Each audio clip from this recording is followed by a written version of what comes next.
आज हम सॉल्व करेंगे जो यूपी पुलिस कांस्टेबल की परीक्षा हुई थी 18 तारीख 2024 में, जो फर्स्ट पाली में हुई थी उसको देखेंगे। पहले हम हिंदी देखेंगे। पहला क्वेश्चन है कि श्यामल किस तद्भव शब्द का तत्सम है, तो ये सांवला हो जाएगा इसका आंसर। सेकंड क्वेश्चन है कि शाखा मृग किस शब्द का पर्यायवाची है, तो ये बंदर। फिर थर्ड क्वेश्चन है कि समुद्री जहाज जिस पर से सैनिक युद्ध करते हैं वाक्यांश के लिए एक शब्द कौन सा है, तो ये युद्धपोत हो जाएगा। फिर अगला क्वेश्चन है किस विकल्प में शब्द श्रुति सम भिन्नार्थक का सही अर्थ भेद नहीं है, तो ये हो जाएगा, ये वाला ऑप्शन नहीं, बी वाला हो जाएगा। ठीक। अनल और अनिल, अनल मिस होता है पवन और ये अनिल मिस अग्रि, तो ये सही अर्थभेद नहीं है, बाकी सब सही है। फिर अगला क्वेश्चन है कि खिड़की खुलने से प्रकाश आएगा, इस वाक्य में किस प्रकार की अशुद्धि है, तो इसमें कारक संबंधी अशुद्धि है। अगला क्वेश्चन निम्नलिखित में से किसके नाम प्रायः पुल्लिंग होते हैं, तो ये समुद्रों के नाम पुल्लिंग होते हैं। फिर कह रहा है किस शब्द का प्रयोग एक वचन में होता है, तो ये रोम और कूप होता है। फिर अलमारी में कपड़े पड़े हैं, इसमें कौन सा कारक है, तो अधिकरण कारक है। बनाकर शब्द में कौन सा प्रत्यय है, तो अर नहीं कर प्रत्यय है। ठीक। फिर अगला क्वेश्चन है तरावट शब्द में मूल शब्द और प्रत्यय निम्न में से कौन सा है, तो ये तरधन आवट हो जाएगा। फिर है आराम कुर्सी शब्द में कौन सा समास है, तो इसमें तत्पुरुष समास। फिर अगला क्वेश्चन है कि लक्ष्य का तद्भव रूप बताइए, तो ये हो जाएगा लाख। फिर अगला क्वेश्चन कह रहा है जैनेन्द्र शब्द का संधि विच्छेद, तो जैन धन इंद्र हो जाएगा। फिर अगला क्वेश्चन है कौन सा विवरण चिन्ह है, तो इसमें ये जो दो बूंदी रख के बीच में करा जाता है इसी को कहते हैं विवरण चिन्ह। फिर है कौन सा विशेषण संख्या को दर्शाता है, तो ये दर्जन हो जाएगा। फिर अगला क्वेश्चन है मच्छर भिनभिनाते हैं, इस वाक्य में कौन सी क्रिया है, तो ये है नाम धातु क्रिया। फिर अगला क्वेश्चन है लता मंगेशकर गीत गा रही हैं, यह वाच्य किस काल का है, तो ये अपूर्ण प्रवृत्त वर्तमान काल। फिर अगला क्वेश्चन है मजदूरों द्वारा पेड़ काटा गया, इस वाक्य का वाच्य होगा, तो ये होगा कर्मवाच्य। फिर अगला क्वेश्चन है ठिठक जाना मुहावरे का अर्थ है, तो क्या हो जाएगा, चले जाना। अभिज्ञ शब्द का विलोम, तो ये अनभिज्ञ हो जाएगा। फिर है विकल्प में से एक लोकोक्ति है उसका चयन कीजिए, तो क्या हो जाएगा, जो गरजते हैं वे बरसते नहीं। फिर अगला क्वेश्चन हिंदी साहित्य में वात्सल्य रस को मिलाकर कुल कितने काव्य रस हैं, तो ये 10 हो जाएगा। फिर अगला क्वेश्चन है संबंधवाचक सर्वनाम का उदाहरण कौन सा नहीं है, तो ये आपको नहीं है। फिर अगला क्वेश्चन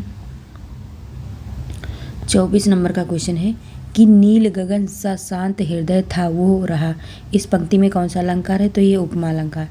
फिर अगला क्वेश्चन है हरि शब्द का अनेकार्थी शब्द किस विकल्प में नहीं है, तो दूध में नहीं है। फिर अगला क्वेश्चन दोहा और रोला छंद को क्रम से मिलाने पर कौन सा छंद बनता है, तो ये कुंडलिया बनता है। फिर गद्यांश दिया है, गद्यांश के 27 से लेकर 31 तक गद्यांश को पढ़ के आंसर दीजिए, तो हम पढ़ देते हैं। है कि दैनिक जीवन में हम अनेक लोगों से मिलते हैं जो विभिन्न प्रकार के काम करते हैं। सड़क पर ठेला लगाने वाला, दूध वाला, नगर निगम का सफाई कर्मी, बस कंडक्टर, स्कूल अध्यापक, हमारा सहपाठी और ऐसे ही कई अन्य लोग। शिक्षा, वेतन, परंपरागत चलन और व्यवसाय के स्तर पर कुछ लोग निम्न स्तर पर कार्य करते हैं, तो कुछ स्तर पर एक माली के कार्य को सरकारी कार्यालय के किसी सचिव के कार्य से अति निम्न स्तर का माना जाता है, किंतु यदि वही अपने कार्य को कुशलतापूर्वक करता है और उत्कृष्ट सेवाएं प्रदान करता है, तो उसका कार्य उस सचिव के कार्य से कहीं बेहतर है जो अपने काम में ढिलाई बरतता है तथा अपने उत्तरदायित्वों का निर्वाह नहीं करता। क्या आप ऐसे सचिव को एक आदर्श अधिकारी कह सकते हैं? वास्तव में पद महत्वपूर्ण नहीं है, बल्कि महत्वपूर्ण होता है कार्य के प्रति समर्पण भाव और कार्य प्रणाली में पारदर्शिता। तो इसका क्वेश्चन देखिए, कार्य प्रणाली में पारदर्शिता का तात्पर्य, तो ये हो जाएगा काम करने के ढंग में बरती गई कुशलता। फिर अगला क्वेश्चन है एक माली का कार्य सरकारी सचिव के कार्य से भी बेहतर है यदि माली अपने काम को कुशलता से करे। फिर कह रहा है उपयुक्त शीर्षक छांटिए। तो कर्म निष्ठा की महिमा। फिर अगला क्वेश्चन है कि सरल वाक्य बनाइए। तो इसमें हो जाएगा दैनिक जीवन में हम विभिन्न प्रकार के काम करने वाले लोगों से मिलते हैं। किसका ये है? ये क्वेश्चन था कि दैनिक जीवन में हम अनेक लोगों से मिलते हैं जो विभिन्न प्रकार के काम करते हैं। तो इसका सरल वाक्य हो जाएगा दैनिक जीवन में हम विभिन्न प्रकार के काम करने वाले लोगों से मिलते हैं। फिर अगला क्वेश्चन है कि बेहतर शब्द के लिए पर्यायवाची शब्द होगा। तो ज़्यादा अच्छा। फिर है सूर सागर कृति के कवि निम्नलिखित में से कौन है? तो ये हो जाएंगे सूरदास। फिर अगला क्वेश्चन है बिहारी हिंदी का विकास निम्न में से किस भाषा में हुआ है? तो ये मागधी अपभ्रंश में। फिर है भीतर और बाहर, ये किस क्रिया विशेषण के उदाहरण है? तो स्थानवाचक। फिर अगला क्वेश्चन है मेघ शब्द का पर्यायवाची निम्नलिखित में से कौन सा है? तो नीरद हो जाएगा। फिर है कुल कुल श्रुति श्रम भिन्नार्थक शब्द का सही अर्थ वेद निम्नलिखित में से कौन सा है? तो ये वंश किनारा। फिर अगला क्वेश्चन है फेंक कर चलाया जाने वाला हथियार वाक्यांश के लिए एक शब्द का चयन कीजिए। तो ये अस्त्र हो जाए। जो फेंक कर चलाया जाता है उसे अस्त्र कहते हैं। आप लोग बताइएगा शस्त्र किसे कहते हैं? तो रामायण के रचयिता, तो इसमें वाल्मीकि। फिर अगला क्वेश्चन ये सरल करना था। इसका आंसर हो जाएगा 17/20। ये देखो जो सॉल्व किया गया है यहाँ पे, तो 17/20 आया है। फिर इसका मान जब आप जोड़ेंगे सबको तो आ जाएगा 19.6444। फिर अगला क्वेश्चन है कि सबसे छोटी संख्या जो एक पूर्ण वर्ग है और संख्याओं 4, 10 और 12 में से प्रत्येक से विभाजित है। तो ये जब तीनों को 9 से मतलब तीनों से 900 को भाग करोगे तो हो जाएगा और सबसे नहीं होगा। फिर कह रहा है दो संख्याएं 3:5 के अनुपात में हैं। यदि प्रत्येक में से 6 घटा दिया जाए तो नई संख्याएं 9:17 के अनुपात में हो जाती हैं। छोटी संख्या बताइए। तो इसमें आंसर हो जाएगा 24। फिर कह रहा है यदि A B का 250% है तो B A + B का कितना प्रतिशत है? तो ये हो जाएगा 28, सही 4/7%। अगला क्वेश्चन है कि संख्या 3, 2, 3 में है क्या है? 2 अभाज्य गुणनखंड। फिर अगला क्वेश्चन है कि मिहिर और दीप्तेश के बीच 1301 रुपये इस प्रकार बांटिए ताकि 7 वर्षों के बाद मिहिर की राशि 9 वर्षों के बाद दीप्तेश की राशि के बराबर हो। ब्याज 4% प्रति वर्ष की दर से संयोजित किया जाता है। मिहिर का हिस्सा कितना है? तो कितना हो जाएगा? 676। फिर है अभिषेक विमल और चिन्मय साझेदारी में शामिल होते हैं। अभिषेक विमल के निवेश से 3 गुना अधिक निवेश करता है और विमल चिन्मय द्वारा किए गए निवेश का 2/3 निवेश करता है। वर्ष के अंत में अर्जित लाभ 5500 है। चिन्मय का हिस्सा कितना होगा? तो इसका आंसर आएगा 1500। फिर अगला क्वेश्चन है कि एक आदमी एक वस्तु को 25% के लाभ पर बेचता है। यदि उसने इसे 20% कम पर खरीदा और इसे जो है 12.60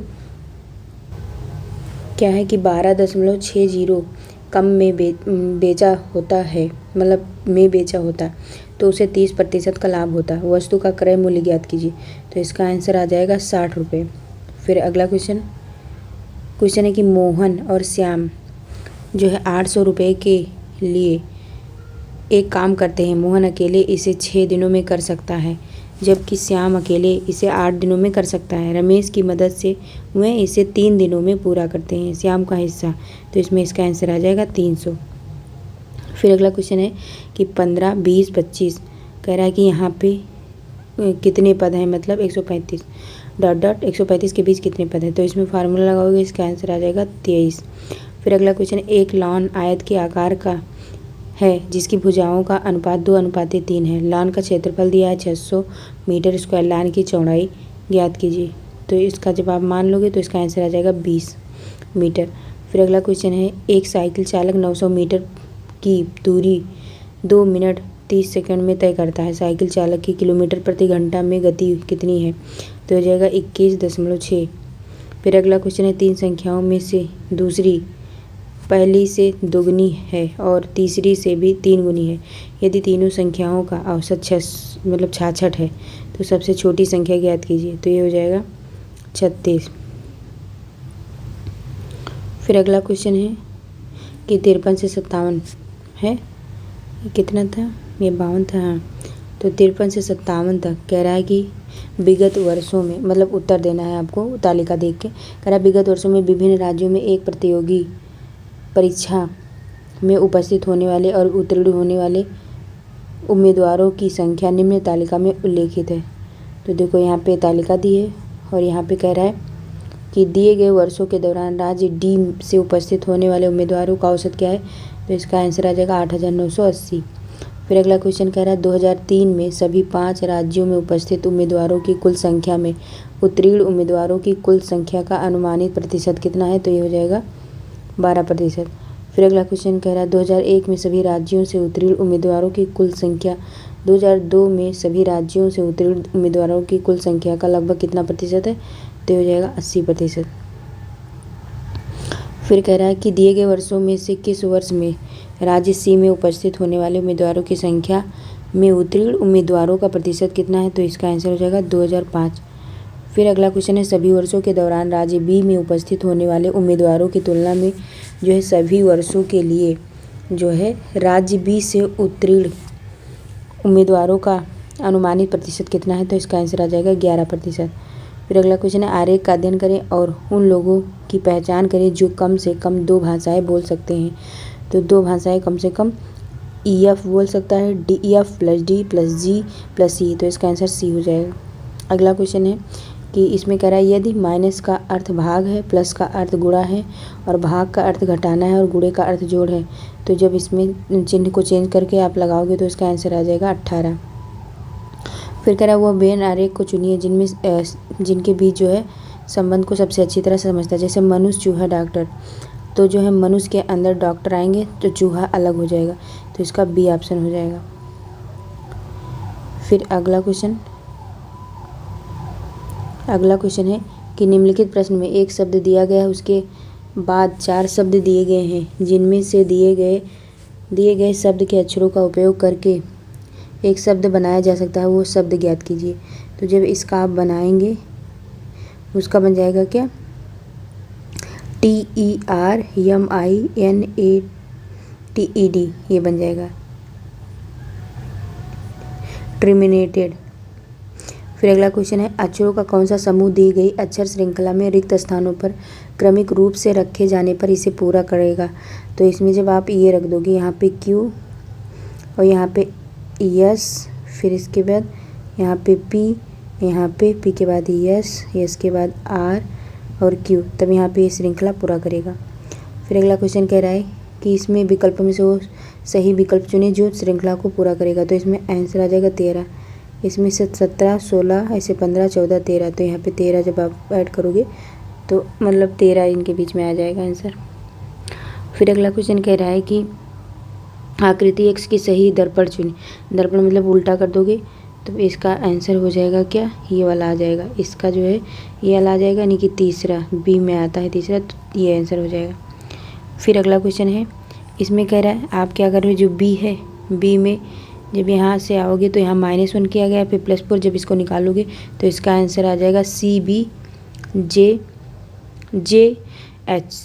इसमें है कि कितने मतलब कह रहा है आकृति में कितने त्रिभुज हैं, तो इसमें कितने हो जाएंगे, 21 नहीं होगा, इसमें 23 हो जाएगा। इस तरह गिन के देखिए 6, 5, 11, 12, 13, 14, 6, 5, 11, 12, 13, 14, 15, 16, 17, 18 और ये कितना हो जाएगा 19, 20, 21। तो इसका 21 और 1 22 और 23, तो टोटल कितना हो जाएगा 23। फिर अगला क्वेश्चन कह रहा है एक व्यक्ति घर से पश्चिम की ओर 6 किलोमीटर चलता है, फिर दाएं मुड़ता है और फिर कह रहा है और 11 किलोमीटर चलता है, फिर दाएं मुड़ता है और 12 किलोमीटर चलता है, फिर दाएं मुड़ता है और जो है 12 किलोमीटर चलता है, फिर दाएं मुड़ता है और 6 किलोमीटर चलता है। वह व्यक्ति अपने घर से कितनी दूर है, तो 1 किलोमीटर। फिर अगला क्वेश्चन कह रहे हैं कि इसमें से आपको वो युग्म चुनना है जिसमें शब्दों के मध्य समान संबंध हो। कह रहा ग्रंथि का एंजाइम, तो क्या हो जाएगा, जनरेटर का करंट हो जाएगा। फिर अगला क्वेश्चन है इसमें तर्क वाले आ गए, जो सबसे मजबूत हो उसको टिक करना है। तो कथन कारक, पहले कथन पढ़िए। कह रहा है कथन में कह रहा है क्या 14 वर्ष की आयु तक के सभी बच्चों के लिए शिक्षा अनिवार्य कर दी जानी चाहिए, तो इसका आंसर हो जाएगा इसमें क्या हो जाएगा, हाँ, इससे इन बच्चों से जबरन रोजगार की व्यवस्था को ख़त्म करने में मदद मिलेगी। फिर सेकंड है, हाँ, यह संपूर्ण जनसंख्या को शिक्षित करने का एक प्रभावी तरीका है। तो इसमें जो है सेकंड है। और थर्ड है, नहीं, हमारे पास पूरी आबादी को शिक्षित करने के लिए पर्याप्त बुनियादी ढांचा नहीं है। तो इसमें से तर्क जो सेकंड है ये सबसे मजबूत लग रहा है, इसलिए ऑप्शन नंबर नहीं, तर्क फर्स्ट भी सही है और सेकंड भी सही है। तो इसका आंसर जो है बी सही हो जाएगा। ठीक, तर्क फर्स्ट और सेकंड दोनों मजबूत है। फिर अगला क्वेश्चन है,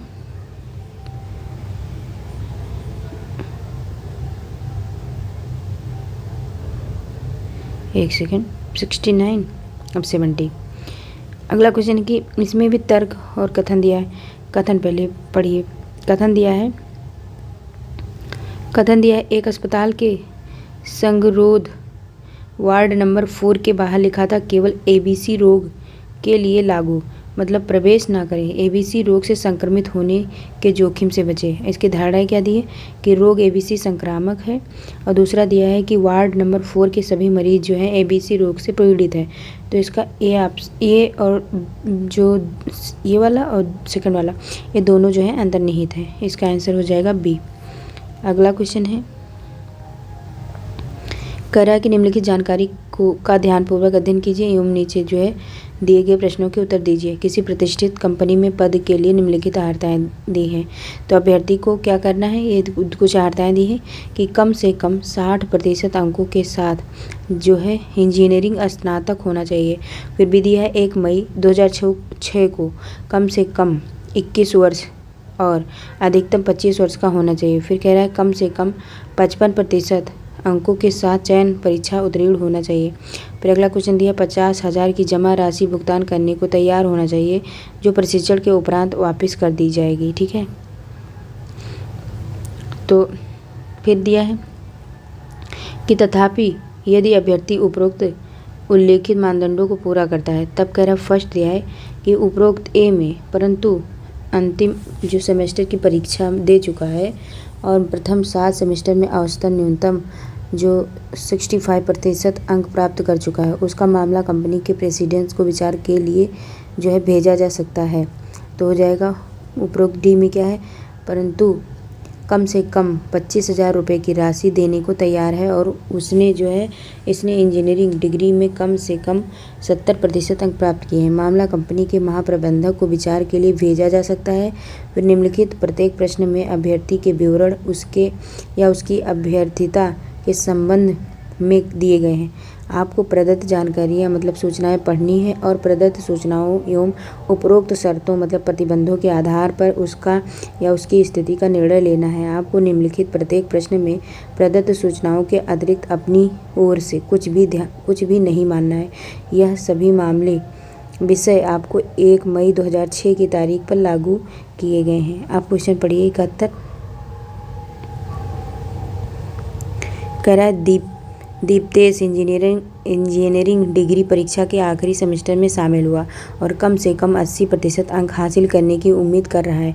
पहले 7 सेमेस्टर तक उसका कुल स्कोर 75% है। उसने अभी 21 साल की उम्र पूरी की है। उसने चयन परीक्षा में 66% अंक प्राप्त किए हैं और जमा के रूप में 50,000 रुपये की राशि का भुगतान करने के लिए तैयार है। तो ये हो जाएगा इसका आंसर ए, मतलब कंपनी प्रेसिडेंट को भेजा जाएगा क्योंकि इसने सारी अर्हताएं जो ऊपर दी गई हैं वो कंप्लीट पूरा करता है। फिर अगला क्वेश्चन है, कह माही 68% अंकों के साथ 2003 में उत्तीर्ण एक IT इंजीनियर है। इंजीनियरिंग की डिग्री हासिल करने के बाद उसने फाइनेंस में विशेषज्ञता के साथ MBA किया है। उसने 60% अंकों के साथ चयन परीक्षा उत्तीर्ण की है। वो 50,000 की जमा राशि का भुगतान कर सकती है। उसकी जन्म तिथि 15 सितंबर 1982 है। तो इसका चयन किया जाएगा क्योंकि जो ऊपर दी गई अर्हताएँ हैं ये परिपूर्ण करता है।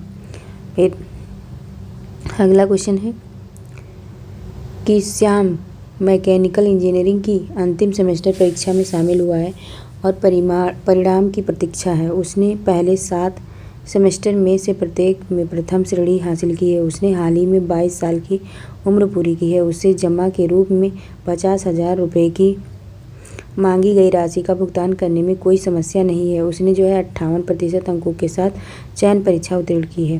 तो इसका आंसर हो जाएगा डेटा अपर्याप्त, क्योंकि ऊपर दी गई जो परिपूर्ण भी पढ़े थे वो उसको पूर्ण नहीं करता है। फिर अगला क्वेश्चन कह रहा है कि श्रेया ने जून 2005 में 79% अंकों के साथ केमिकल इंजीनियरिंग की डिग्री प्राप्त की है। वो चयन परीक्षा में शामिल हुई जिसे उसने 70% अंकों के साथ उत्तीर्ण किया है। उसकी जन्म तिथि 28 जून 1983 है। वो 50,000 रुपये देने की स्थिति में नहीं है, लेकिन जमा के रूप में 30,000 का भुगतान करने की व्यवस्था करेगी। फिर कह रहा है महाप्रबंधक को भेजा जाएगा। फिर अगला क्वेश्चन है, मतलब इसने जो अर्हताएँ दी गई हैं, क्वालिफिकेशन, वो सब कंप्लीट करा गया है, इसलिए मतलब किया गया है, तो इसलिए इसका क्या हो जाएगा, महाप्रबंधक को इसका काम के लिए आगे भेजा जाएगा। फिर अगला क्वेश्चन है, कह रहा है कि निलय एक इलेक्ट्रिकल इंजीनियरिंग है जिसने 2003 में 21 साल की उम्र में अपनी डिग्री परीक्षा उत्तीर्ण की है। उसने डिग्री परीक्षा में 76% अंक और चयन परीक्षा में जो है 72% अंक प्राप्त किए हैं। वो जमा के रूप में जो 50,000 की राशि भुगतान कर सकता है, तो इसका चयन किया जाएगा क्योंकि ये सारी परिपाटी पूरी करता है। फिर कह रहा है कि आप एक पुलिस अधिकारी के रूप में तैनात हैं। एक व्यथित पिता आपके पास आता है और कहता है कि उसकी 23 वर्षीय बेटी अपने पुरुष मित्र के साथ भाग गई है। सुप्रीम कोर्ट के निर्देशों के अनुसार आपको क्या करना चाहिए? तो हम क्या करेंगे, यदि सहमति होगी दोनों के बीच तो आपराधिक आरोप के बिना सुलह का समर्थन करना चाहिए, जिससे कि ना उनकी बदनामी हो ना उनकी। फिर 76 हो गया। अब अगला क्वेश्चन कह रहा है कि आप एक पुलिस अधिकारी के रूप में तैनात हैं। आपको कट्टरपंथी संगठनों से उत्पीड़न की धमकियों का सामना कर रहे एक अंतर धार्मिक जोड़े के बारे में खुफिया जानकारी मिलती है, तो आप क्या करेंगे? तो हम क्या करेंगे, जोड़े को सुरक्षा कवर मतलब घेरा और सुरक्षित आवागमन प्रदान करना चाहिए। फिर अगला क्वेश्चन है कि आप एक पुलिस अधिकारी के रूप में तैनात हैं और प्रबंधन के साथ वेतन विवाद को लेकर उत्तेजित श्रमिक संघों के आवश्यक सेवाएं जो है बंद करने की धमकी दी है, तो आपको क्या करना चाहिए? तो हम क्या करेंगे, पड़धारकों के बीच जो है विवाद समाधान में सहायता करनी चाहिए। फिर अगला क्वेश्चन है ये 78-79 कह रहा है आपको एक उद्योगपति द्वारा कारपोरेट धोखाधड़ी की जांच विरासत में मिली है जो व्यक्तिगत निपटान और समापन की सहायता की पेशकश करता है, तो आपको क्या करना चाहिए? हमको क्या करना चाहिए कि धोखाधड़ी की पूरी और निष्पक्ष जांच करने के लिए प्रतिबद्ध होना चाहिए। फिर अगला क्वेश्चन है कि आप एक पुलिस के अधिकारी के रूप में जो है तैनात हैं। अपने क्षेत्राधिकार में अज्ञात हत्याओं की श्रृंखला को सुलझाने के लिए आपको क्या करना चाहिए? तो चेहरा पहचान स्कैन का उपयोग करके CCTV कैमरे का डेटा माइन खंगालना मतलब डेटा माइन करना चाहिए। फिर अगला क्वेश्चन है कि आप एक ग्रामीण पुलिस स्टेशन में सब इंस्पेक्टर, फिर से देख लिए मच्छर बहुत काटने लगे थे इसलिए दवा लगाने लगे थे। कह रहा कि आप एक ग्रामीण पुलिस जो स्टेशन में सब इंस्पेक्टर हैं, आप पिछले 5 वर्षों में उसी स्टेशन में काम कर रहे हैं और स्थानीय लोगों और प्रशासन के साथ आपका अच्छा तालमेल बन गया है। हालांकि फेरबदल के कारण आपको एक शहरी पुलिस स्टेशन में स्थानांतरित कर दिया जाता है, जहां आपको विभिन्न प्रकार की समस्याओं और लोगों से निपटना पड़ता है। आपको लगता है कि यह एक कठिन और तनावपूर्ण बदलाव है, तो आप क्या करेंगे? हम क्या करेंगे, स्थानांतरण को अपने करियर के विकास के एक हिस्से के रूप में स्वीकार करना चाहिए और खुद को शहरी चुनौतियों के लिए तैयार करना चाहिए। ऐसे क्वेश्चनों में जो मतलब ये हो, अपने आप को ज़्यादा सुविधा में ना रखिए, मतलब कैसी भी सिचुएशन हो उसको मतलब उसमें समायोजन बनाने की स्थिति मतलब अपने मन में रखनी चाहिए और करनी चाहिए, ऐसे ही आंसर सही जाता है। फिर अगला क्वेश्चन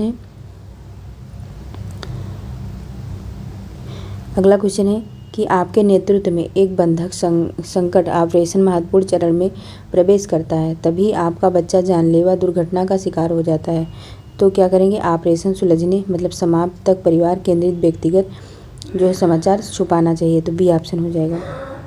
फिर अगला क्वेश्चन है कि पहचान की चोरी और प्रतिरूपण अपराधों की जांच करते समय आपको क्या करना चाहिए? तो किसी भी पुनर्प्राप्त फिशिंग किट को रिवर्स इंजीनियर करने के लिए अदालत से अधिकार प्राप्त करना चाहिए। फिर अगला क्वेश्चन कह रहा है कि एक पुलिस अधिकारी के रूप में विधवा, तलाकशुदा या परित्यक्त महिलाओं को समान संपत्ति अधिकारों से वंचित करते हुए कुछ धार्मिक रीति रिवाजों को उठाया जाता है तो आप क्या करेंगे? सबसे पहले क्या करेंगे? अनुचित पारंपरिक रीति रिवाजों का स्थान लेने वाले कानूनों का हवाला देना चाहिए। फिर अगला क्वेश्चन है कि एक पुलिस अधिकारी के रूप में कुछ जनजातियां गलती से आदतन अपराधी समझे जाने की शिकायत करती हैं तो आप क्या करेंगे? तो हम क्या करेंगे कि सहभागिता दृष्टिकोण को पुनः व्यवस्थित या स्थापित करने के लिए समुदायों के साथ बैठकें करना चाहिए। फिर अगला क्वेश्चन है कि एक पुलिस अधिकारी के रूप में आप एक आपराधिक जांच होना चाहिए, आपराधिक जांच में शामिल हैं तो निम्नलिखित में से उस दस्तावेज का नाम क्या है जिसे आपको जांच पूरी करने के बाद अदालत में जमा करना होगा? तो उसके बोलते हैं आरोप पत्र, मतलब चार्जशीट। ठीक। फिर अगला क्वेश्चन है कि सामुदायिक पुलिसिंग का कौन सा पहलू आपको सबसे अधिक प्रभावित करता है? तो इसका आंसर हो जाएगा समस्याओं को रोकने के लिए निवासियों के साथ विश्वास और तालमेल बनाना। फिर अगला क्वेश्चन है कि प्रश्नवाचक के स्थान पर उपयुक्त विकल्प खोजेगा। रूस की राजधानी मॉस्को तो ग्रीस का क्या हो जाएगा? एथेंस। फिर अगला क्वेश्चन है एक पुलिस अधिकारी के रूप में कुछ समूह पारंपरिक धार्मिक भावनाओं के विपरीत LGBTQ अधिकारों को कायम रखने वाले कानूनों में संशोधन की मांग करते हैं तो आपको क्या करना चाहिए? कि समावेशी जीवन शैली को सशक्त बनाने वाले स्थानीय जागरूकता अभियानों का नेतृत्व करना चाहिए। फिर अगला क्वेश्चन है कि विकल्पों में से सही विकल्प चुनिए। तो यहाँ दिया है तो यहाँ पे हो जाएगा कितना? 1000 दिया है, फिर दिया 700 मतलब 759, फिर 618, 545, 514 तो अगला क्या हो जाएगा? ये हो जाएगा 505 आंसर आएगा। फिर कह रहा है कि एक रोमन कह रहा है एक निश्चित कूट में इसको इतना कोड किया जाता है तो उसी कूट में ये क्या हो जाएगा? वाटर का, तो इसका आंसर आ जाएगा AVEL। फिर अगला क्वेश्चन कह रहा है एक व्यक्ति घर से पूर्व की ओर 10 किलोमीटर चलता है, फिर दाएं मुड़ता है और 5 किलोमीटर चलता है, फिर से दाएं मुड़ता है और 11 किलोमीटर चलता है, फिर से दाएं मुड़ता है और 5 किलोमीटर चलता है, फिर से बाएं मुड़ता है और 1 किलोमीटर चलता है। वह व्यक्ति अपने घर से कितनी दूरी पर? तो 2 किलोमीटर। फिर अगला क्वेश्चन है कि कुछ शब्द दिए गए उनमें से विषम को छोड़कर कुछ समान विशेषताएं आपको इनमें से विषम को ढूंढना है तो इसका आंसर हो जाएगा स्टर्न। फिर अगला क्वेश्चन है कह रहा है कि एक दिया हुआ है एक शब्द, कह रहा है इसमें यदि ये वाले शब्द के पहले, तीसरे और पांचवें, कह रहा है पहले, आठवें और कह रहा पहले, तीसरे, पांचवें और आठवें अक्षरों का उपयोग करके एक सार्थक अंग्रेजी शब्द बनाना है। प्रत्येक अक्षर का केवल एक बार उपयोग किया जाना है तो ऐसे कितने शब्द बनाए जा सकते हैं? तो ये हो जाएगा इसका आंसर 2। फिर अगला क्वेश्चन कह रहा है एक घड़ी दोपहर के समय शुरू की जाती है, 5:20 पर घंटे की सुई घूम चुकी होती है तो इसका आंसर आ जाएगा 160। फिर अगला क्वेश्चन है अपने बच्चों में गंगा के पसंदीदा राम और रेखा हैं। रेखा शरद की माँ है जिन्हें उनके मामा मिथुन सबसे ज़्यादा प्यार करते हैं। परिवार के मुखिया रामलाल हैं जिनके उत्तराधिकारी उनके बेटे गोपाल और मोहन हैं। गोपाल और गंगा की शादी को 35 साल हो गए हैं और उनके 3 बच्चे हैं। मिथुन और मोहन के बीच क्या रिश्ता है? तो ये हो जाएगा भतीजा। फिर अगला क्वेश्चन है कि बुद्धि, चिंता और शक्ति के बीच संबंध, तो ये तीनों ये आ जाएंगे। इसका आंसर ये नहीं होगा, इसका आंसर हो जाएगा तीनों अलग अलग है। फिर अगला क्वेश्चन है कि इसको सॉल्व करो। जब इसको आप सॉल्व करोगे तो आंसर आ जाएगा 11। फिर कह रहा है क्वेश्चन है यस ए से लंबा है और आर सी से लंबा है लेकिन वी से छोटा है। यस सी से छोटा है तो उनमें सबसे लंबा कौन है? तो हो जाएगा वी। फिर अगला क्वेश्चन है दिए गए आकृति का अध्ययन करें और नीचे दिए गए प्रश्नों के उत्तर दें। करेक्ट कौन से अक्षर से उन लोगों को दर्शाया जाता है जो संयुक्त परिवार में रहते हैं लेकिन ना तो विवाहित हैं और ना ही शिक्षक? तो इसका आंसर हो जाएगा टी। फिर अगला क्वेश्चन है कि निम्नलिखित प्रश्न से एक शब्द दिया गया है उसके बाद 4 अन्य शब्द दिए गए हैं। कह रहे जिनमें से एक दिए गए शब्द के अक्षरों का उपयोग करके नहीं बनाया जा सकता है वो शब्द ज्ञात करें। तो इसमें से क्या नहीं बनाया जा सकता है? ये वाला नहीं बना सकता है। क्यों? क्योंकि जो पी है ये तो मिल रहा है, ओ मिल रहा है, ठीक। और फिर देखो एन मिल रहा है, फिर देखो आई मिल रहा है, ठीक, ए मिल रहा है, और देखो इसमें जो है यल नहीं मिल रहा है, ठीक। ओ तो मिल रहा है लेकिन यल नहीं यल मिल रहा है और ओ मिल रहा है। तो इसमें जो है ई वाला कह रहा है नहीं बनाया जा सकता, तो इसमें से ये चीज़ें नहीं मिल रही है। ये इसमें एक बार ही ओ है, इसमें 2 बार है, इसीलिए। फिर अगला क्वेश्चन कह रहा है एक घनाकार लकड़ी के ब्लॉक की लंबाई 6 सेंटीमीटर और चौड़ाई 4 सेंटीमीटर, ऊंचाई 1 सेंटीमीटर है। 4 सेंटीमीटर गुणे 1 सेंटीमीटर माप वाले 2 फलक काले रंग से रंगे गए हैं।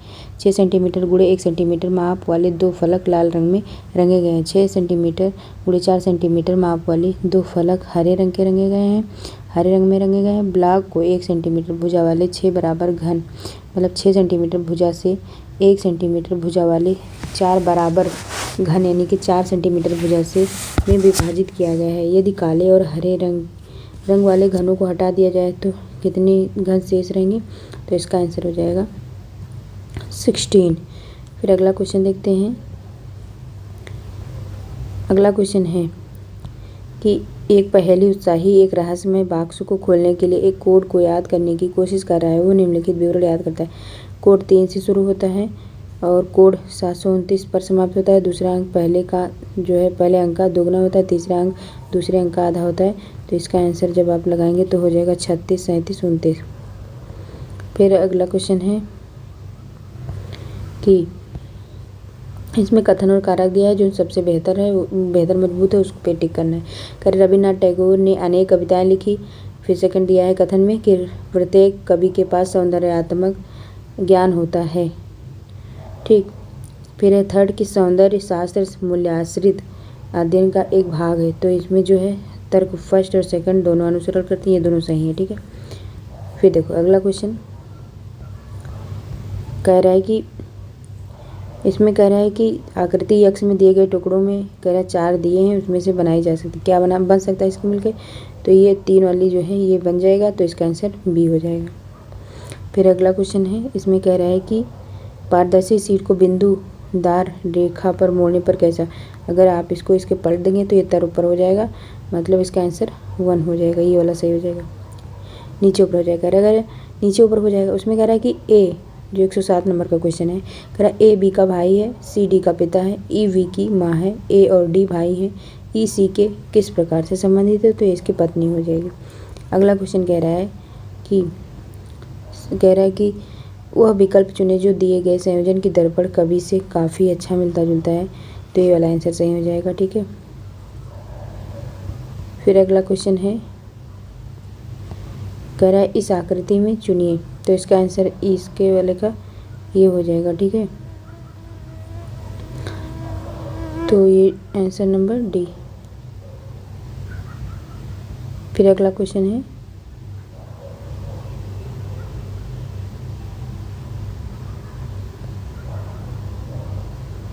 कह रहा है एक टोकरी में 12 दर्जन सेब है, फिर 2 दर्जन बाद में जोड़े जाते हैं। 10 सब सेब खराब हो गए हैं जिन्हें हटा दिया गया। शेष को 2 टोकरियों में समान रूप से स्थानांतरित कर दिया जाता है। प्रत्येक में कितने हैं? तो इसका आंसर आ जाएगा 79। फिर अगला क्वेश्चन है, आम की एक टोकरी में प्रत्येक 30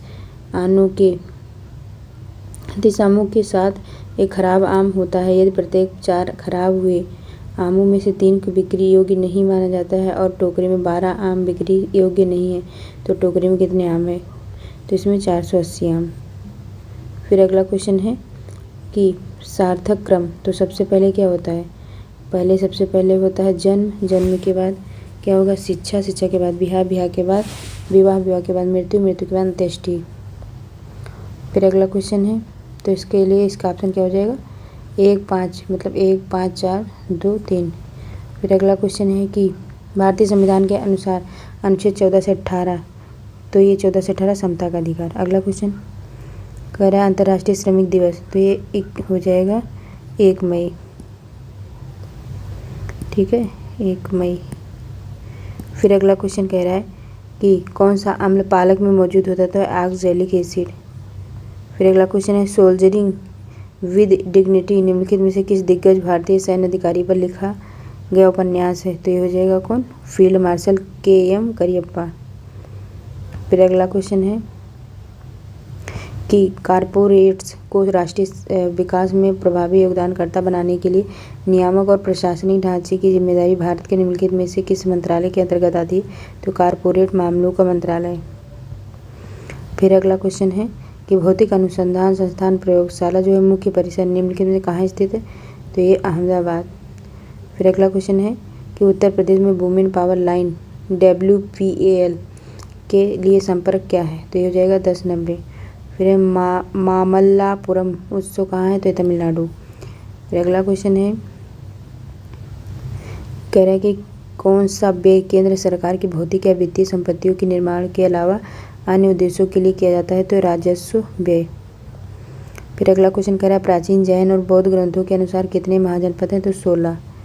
फिर अगला क्वेश्चन है कि उत्तर प्रदेश के जिलों में सर्वोच्च रैंकिंग वाले पुलिस अधिकारी हैं कमिश्नरी के अलावा, तो कौन से हैं? तो उसको कहते हैं क्या? SP पुलिस अधीक्षक। फिर अगला क्वेश्चन कह रहा है कि कौन सी फसल खरीफ की फसल नहीं है? तो ये गेहूँ। फिर अगला क्वेश्चन है कौन सा बंदरगाह भारत का सबसे बड़ा कंटेनर बंदरगाह है? तो ये जगह जवाहरलाल नेहरू बंदरगाह। फिर अगला क्वेश्चन है कि किस घटना के कारण मोहनदास करमचंद गांधी ने 1922 में असहयोग आंदोलन स्थगित कर दिया? तो ये चौरी चौरा घटना। फिर अगला क्वेश्चन है कि प्रसिद्ध यूनेस्को स्थल बोर्दो पोर्ट ऑफ मून किस देश में है? तो ये फ्रांस। फिर है उत्तर प्रदेश में राजकीय स्वतंत्रता संग्राम संग्रहालय शहीद स्मारक निम्नलिखित में किस स्थान पे है? तो मेरठ। फिर अगला क्वेश्चन है कि उत्तर प्रदेश ने हाल ही में किस क्षेत्र में PMJAY के कार्यान्वयन के लिए 2023 में पुरस्कार प्राप्त किया है? तो ये स्वास्थ्य सेवा। अगला क्वेश्चन जनगणना 2011 के अनुसार उत्तर प्रदेश राज्य का समग्र लिंगानुपात क्या है? तो ये 912। फिर अगला क्वेश्चन है अंतर्राष्ट्रीय श्रम संगठन ILO ने बाल श्रम के वैश्विक विस्तार और इसे खत्म करने के लिए आवश्यक कार्यवाही और प्रयासों पर ध्यान केंद्रित करने के लिए 2002 में बाल श्रम के खिलाफ विश्व दिवस की शुरुआत की। प्रत्येक वर्ष विश्व बाल श्रम निषेध दिवस किस तारीख को मनाया जाता है? तो ये 12 जून। इतना घुमा के देता, डायरेक्ट पूछ लो कि निषेध बाल श्रम निषेध दिवस का मनाया जाता है, बकवास कर रहे हैं। फिर अगला क्वेश्चन कह रहा है कि किस विशेष दल को विमान और हवाई अड्डों पर अपहरण और इसी तरह की सुरक्षा स्थितियों का जवाब देने के लिए विशिष्ट दक्ष बल के रूप में नियुक्त किया गया? तो इसका आंसर हो जाएगा क्या? NSG। फिर अगला क्वेश्चन है कि राजस्व परिषद उत्तर प्रदेश की स्थापना निम्नलिखित में से किस जिले में हुई है? तो इलाहाबाद प्रयागराज। फिर अगला क्वेश्चन है कि हाल ही में नवंबर 2023 में भारत और किस पड़ोसी देश ने संयुक्त सेना अभ्यास सूर्यकिरण किया? तो नेपाल। फिर अगला क्वेश्चन है कि प्रधानमंत्री ने निम्नलिखित में से किस रेलवे स्टेशन में नई अमृत भारत मेट्रो भारत ट्रेनों को हरी झंडी दिखाई है? तो अयोध्या। B वाला ऑप्शन ठीक। फिर अगला क्वेश्चन है कि किस राज्य के ब्लॉक ने नीति आयोग द्वारा घोषित एस्पिरेशनल ब्लॉक प्रोग्राम मतलब ABP को की पहली डेटा रैंकिंग में दूसरा स्थान हासिल किया है? तो उत्तर प्रदेश।